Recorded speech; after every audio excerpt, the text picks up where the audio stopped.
Hello everyone. In the series of C programming video series, I am going to discuss about the next topic that is called history of high level programming language. In last class, we discussed about the origin of programming language and you learned about the types of programming language that is machine level language, assembly level language, as well as high level language. So in this class or in this video series, I am going to discuss the history of high level programming that is like C, C++, Java, all these things. So as you know, in last class I have already discussed all these things. In 1940s, machine level language was invented. In 1950s, assembly level language was invented, and then 1960s, high level language was invented. And as you know that in machine level language, 0, 1 is the primary building blocks of writing the code. In assembly level language, mnemonics are used. In high level language, as you know that English like words are used. So this is the all the high level languages that you can see in this table. So let's discuss about the first, or you can say the most popular high level language, that is ALGOL. ALGOL is what? Its full form is algorithmic language. Means it is the root of all programming language. As you know that जितने भी programming language हम learn करते हैं, आप learn करते हो, उन सबका जो बेस है वो एल्गोरिदम होता है, और एल्गोरिदम के बेस पे जो हम प्रोग्रामिंग लैंग्वेज किया करते हैं दैट इज कॉल्ड एल्गोल। और ये सारे प्रोग्रामिंग लैंग्वेज का रूट है। क्यों रूट है बच्चों? मैंने लास्ट क्लास में बताया था आपको कि जब आप कोई भी किसी भी प्रॉब्लम के लिए आप एल्गोरिदम लिख रहे हो सकते हो, it means that you can solve that problem with the help of programming language. Means जिस प्रॉब्लम के लिए आप एल्गोरिदम लिख सकते हो, आप उस प्रॉब्लम को किसी भी लैंग्वेज से सॉल्व कर सकते हो। ठीक है। So it was the first programming language to use the building block, यानी ब्लॉक स्ट्रक्चर। अब ब्लॉक स्ट्रक्चर क्या है ये आप अपकमिंग क्लासेस में समझोगे, बट ये एल्गोल एक फर्स्ट प्रोग्रामिंग लैंग्वेज था बच्चों, हाई लेवल लैंग्वेज था, जहां पे पहली बार ब्लॉक स्ट्रक्चर्स यूज किए गए। It gave the concept of structural programming language. अब स्ट्रक्चरल प्रोग्रामिंग लैंग्वेज क्या है बच्चों? जहां पे हम फंक्शंस की बात करते हैं, जहां पे हम मॉड्यूल की बात करते हैं, और जहां पे हम मॉड्यूलर प्रोग्रामिंग की बात करते हैं। तो जो पहली बार स्ट्रक्चरल कंसेप्ट आया था, स्ट्रक्चरल प्रोग्रामिंग लैंग्वेज का जो कंसेप्ट आया था, वो एल्गोल में आया था। It was developed in 1960s, और इसको जैसा कि आप जानते हो हाई लेवल लैंग्वेज है, और हाई लेवल लैंग्वेज का स्टार्टिंग 1960s में हुआ था। तो एल्गोल भी क्या है, ये 1960s में ही स्टार्ट हुआ था। It was developed by international group. As you know, एक ग्रुप है, ऑर्गेनाइजेशन है, जो इन सारी चीजों को, प्रोग्रामिंग लैंग्वेज की चीजों को और जो कंप्यूटर फील्ड की चीजें होती है उन्हें वो मेंटेन करता है। ठीक है। Next after ALGOL, the one of the important programming language was BCPM, जिसका फुल फॉर्म होता है बेसिक कंबाइंड प्रोग्रामिंग लैंग्वेज। अब बच्चों एक पॉइंट आपके मन में होगा कि क्या मैं जो यहाँ पे डिस्कस करने जा रहा हूँ कि इतने ही प्रोग्रामिंग लैंग्वेज है या और भी हो सकते हैं? तो आपकी जानकारी के लिए मैं बता दूं कि thousands of programming language available है हाई लेवल में, बट मैं एक्चुअली सी को फोकस करके बात कर रहा हूँ। तो सी के जो डेवलपमेंट हुआ उससे पहले कौन कौन से प्रोग्रामिंग लैंग्वेज थे जो सी, जिसके बेस पे सी को इंप्रूव किया गया, सी को बनाया गया, मैं उनकी बात कर रहा हूँ। तो उस सीरीज में आपका एक बीसीपीएल जो मैं अभी बता रहा हूँ आपको, बेसिक कंबाइंड प्रोग्रामिंग लैंग्वेज होते हैं, and it was developed by Martin Richard in 1967। यानी Martin Richard, as you can see in this figure, ने डेवलप किया था, और कब किया था? 1967। और आप बच्चों जब सी और सी प्लस प्लस जावा की बात करो या जब स्टडी करोगे, तो वहां पे आप देखोगे कर्ली ब्रेसेस यूज करते हैं, और पहली बार जो कर्ली ब्रेसेस यूज हुआ था वो बीसीपीएल में ही यूज किया गया था। ये याद रखना बच्चों कि पहली बार जो कर्ली ब्रेसेस का जो कंसेप्ट था ओपनिंग एंड क्लोजिंग का, वो पहली बार बीसीपीएल प्रोग्रामिंग लैंग्वेज से स्टार्ट हुआ था। तो most interesting thing, when you open any programming book, जब भी आप कोई प्रोग्रामिंग बुक स्टार्ट करते हो रीड करना या सीखना स्टार्ट करते हो, आपने देखा होगा, ऑब्जर्व किया होगा कि हर जगह हेलो वर्ल्ड प्रोग्राम यूज किया जाता है। ऐसा क्यों? Actually, the purpose of this Hello World program is to show that you are going to learn any programming language, and you are going to provide some new things in this world.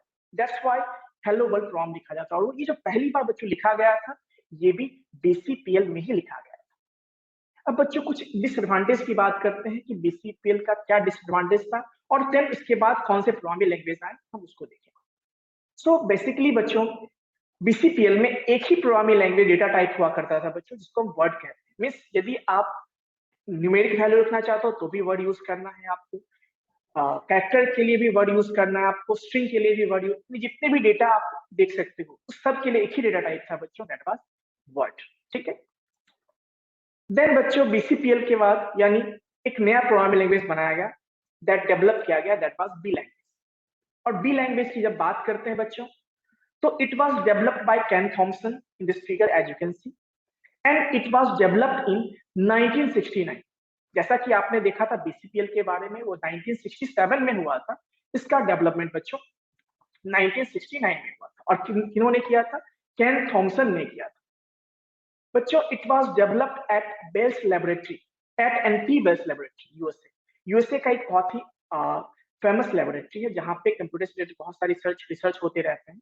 उस जगह पे बच्चों इस B language को develop किया गया था, और ये पहली बार बी लैंग्वेज जो है रिकर्सन कंसेप्ट को यूज करता है। रिकर्सन क्या है बच्चों, वो अपकमिंग क्लास में आप सीखोगे, but in short I will just let me conclude कि जो रिकर्सन बच्चों होता है, जब कोई फंक्शन है, जब वो खुद को कोई भी चीज, जब कोई भी ऑब्जेक्ट जब खुद को कॉल करता है उसको हम रिकर्सन कहते हैं। तो यहाँ पे रिकर्सन का क्या कंसेप्ट है कि जब कोई फंक्शन खुद को कॉल करता है, इटसेल्फ को कॉल करता है, उसको रिकर्सन, और ये पहली बार बी लैंग्वेज में बच्चों यूज किया गया था। Disadvantage of B. अब बी लैंग्वेज का कौन कौन से डिसएडवांटेज उसकी हम बात करते हैं बच्चों।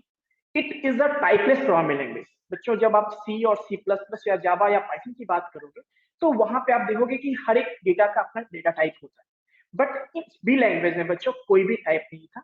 मिस ये टाइपलेस प्रोग्रामिंग लैंग्वेज। देन इन सारे फीचर्स को मिला के जो मैंने आपको बीसीपीएल में डिस्कस किया, मैंने आपको एल्गोल में डिस्कस किया, मैंने बी लैंग्वेज में डिस्कस किया, इन सारे लैंग्वेज को मिला के, इन सारे प्रोग्रामिंग लैंग्वेज के फीचर्स को मिला के एक नया लैंग्वेज जो डेवलप किया गया, जिसका नाम दिया गया सी लैंग्वेज। सिंस ये उसी लेबोरेटरी में डेवलप हुआ था जहां पे बी लैंग्वेज किया गया था 1969 में, तो इसीलिए इसका बच्चों नाम दे दिया गया सी लैंग्वेज। क्योंकि बी पहले ऑलरेडी डेवलप हो चुका था, तो लोगों ने सोचा कि क्या नाम दिया जाए इसका, तो उन्होंने इसका नाम दिया सी लैंग्वेज। और जो डेवलपर हैं इसके, या जो डेवलप करने वाले हैं, उनका नाम है Dennis Ritchie and their group. यानी इस ग्रुप में बहुत सारे लोग थे जो लीड कर रहे थे, वो कौन थे? Dennis Ritchie. और इसका डेवलपमेंट बच्चों कब हुआ था? 1972 में। बहुत सारे बुक में आप देखोगे बच्चों 1970s भी लिखे होते हैं, but let me tell you this is the correct year of development of C program. और बच्चों इसका भी इवोल्यूशन और डेवलपमेंट भी उसी जगह हुआ था जहां पे आपने बी लैंग्वेज का सीखा था, जो कि at N T Bells laboratory US. जहां पे आपने प्रीवियस बी में समझा था कि वो टाइपलेस प्रोग्रामिंग लैंग्वेज था, वहीं पे सी में बहुत सारे built in data type support करता है, जिसमें से आपने सुना होगा इंट, फ्लोट, कैर, वाइट, डबल। ये सारे बिल्ट इन डेटा टाइप्स हैं जो सी प्रोग्रामिंग सपोर्ट करता है। यानी इसके हेल्प से आप अपने रिक्वायरमेंट के हिसाब से कोई भी डेटा क्रिएट कर सकते हो, कोई भी वेरिएबल डिफाइन कर सकते हो। तो जहां पे इंट, फ्लोट, कैरेक्टर की बात होती है, वो सारे फीचर्स यहाँ पे अवेलेबल है। नॉट ओनली दिस, यहाँ पे बिल्ट इन डेटा टाइप्स के अलावे आपके पास यहाँ पे यूजर डिफाइंड डेटा टाइप का भी कंसेप्ट मिलता है, जिसके थ्रू आप खुद से भी कोई डेटा टाइप क्रिएट कर सकते हो। देन बच्चों बात करते हैं कि जैसा कि एल्गोल आपने देखा था कि वो सबसे पहला स्ट्रक्चर प्रोग्रामिंग लैंग्वेज था, वैसे उसी फीचर्स को एक्सटेंड किया गया है किसमें? सी में। और सी भी क्या है बच्चों? आपका स्ट्रक्चर प्रोग्रामिंग लैंग्वेज है, मतलब मॉड्यूलर प्रोग्रामिंग लैंग्वेज, जहां पे हम फंक्शंस की बात करते हैं, मॉड्यूल की बात करते हैं। नॉट ओनली दिस बच्चों, सी प्रोग्रामिंग और भी बहुत सारे वेरिएबल्स को सपोर्ट करता है, जिसको हम लोकल वेरिएबल्स कंसेप्ट कहते हैं, ग्लोबल वेरिएबल कंसेप्ट करते हैं। एंड सिमिलर टू बीसीपीएल बच्चों, ये रिकर्सन को भी क्या करता है? सपोर्ट करता है। ठीक है, एंड दिस इज, अब बात करते हैं स्पीड की बच्चों। तो कंपेयर टू जो भी अभी करेंटली आप जो प्रोग्रामिंग लैंग्वेज का नाम सुनते हो या जितने भी आप जानते हो, उसमें से देखा जाए तो सी अभी भी सबसे फास्टर लैंग्वेज माना जाता है कंपेयर टू अदर लैंग्वेज। और यही रीजन है कि जो सी कंपाइलर्स होते हैं वो फास्टर होते हैं। और जहां भी हम ड्राइवर की बात करते हैं, जहां पे हम ओएस की बात करते हैं, वहां पे मोस्टली जो ओएस होते हैं वो सी और सी प्लस प्लस के से बने होते हैं। So let's discuss about some of the disadvantage और लिमिटेशंस ऑफ सी प्रोग्रामिंग। बच्चों जैसा कि आपने देखा कि सी स्ट्रक्चर्ड प्रोग्रामिंग लैंग्वेज है, मीन्स ये फंक्शंस मॉड्यूल को सपोर्ट करता है, अब यहाँ पे बच्चों हमारे पास डेटा भी हो सकते हैं, हमारे पास फंक्शंस भी होते हैं जिसपे हम काम करते हैं बेसिकली। तो बट सी में बच्चों सबसे बड़ा डिसएडवांटेज ये है कि वो डेटा को इंपॉर्टेंस नहीं देता है, वो केवल और केवल फंक्शंस को देता है, इसीलिए उसको एक स्ट्रक्चर्ड प्रोग्रामिंग लैंग्वेज कहते हैं। C does not gives importance to the data. मैं जैसा कि मैंने बताया, मीन्स जब वो इंपॉर्टेंस डेटा को नहीं देता है, it means that it does not provide data security. Means यहाँ पे डेटा सिक्योरिटी की बात नहीं होती है, यहाँ पे फंक्शंस के बारे में फोकस करते हैं। It does not support data encapsulation. अब डेटा इनकैप्सुलेशन क्या होता है बच्चों, जो आप प्रोग्रामिंग लैंग्वेज में या उप्स लैंग्वेज में पढ़ते हो डेटा इनकैप्सुलेशन, यहाँ पे हम दोनों इवन डेटा को और फंक्शंस को कंबाइन सिंगल वे में नहीं कर सकते, सिंगल यूनिट में नहीं कर सकते। ऐसे बहुत सारे और भी फीचर्स हैं जो कि उप्स यानी ऑब्जेक्ट ओरिएंटेड प्रोग्रामिंग लैंग्वेजेस को सपोर्ट करता है, दैट इज इनहेरिटेंस हो गए, पॉलीमॉर्फिज्म हो गए, एक्सेप्शन हैंडलिंग हो गए, मल्टी थ्रेडिंग हो गए। ये सारे कंसेप्ट भी जो है सी प्रोग्रामिंग सपोर्ट नहीं करता है। इसीलिए फर्दर हम बच्चों इसके बाद हम सी प्लस प्लस जावा जैसे प्रोग्रामिंग लैंग्वेज की बात करते हैं। तो आज की क्लास में बच्चों हमने देखा और आपने सीखा कि history of high level programming language. मैं एक चीज कंक्लूजन बता दूं आपको, यहाँ पे बच्चों ध्यान देने वाली बात ये है कि जब मैं हाई लेवल की बात करता हूँ तो ऐसे बहुत सारे थाउजेंड्स ऑफ प्रोग्रामिंग लैंग्वेज हैं, बट उसमें से जो इंपॉर्टेंट प्रोग्रामिंग लैंग्वेजेस थे जो मैंने आपको बताया, और इसके बाद बच्चों हम फर्दर अब सी प्रोग्रामिंग के कंसेप्ट के बारे में स्टार्ट करने वाले हैं, जहां पे आप टोकन्स की बात करोगे, जहां पे आप कीवर्ड के बारे में समझोगे, जहां पे आप डेटा टाइप्स के बारे में समझोगे, जहां आप वेरिएबल्स के बारे में समझोगे। तो तब तक के लिए बच्चों धन्यवाद।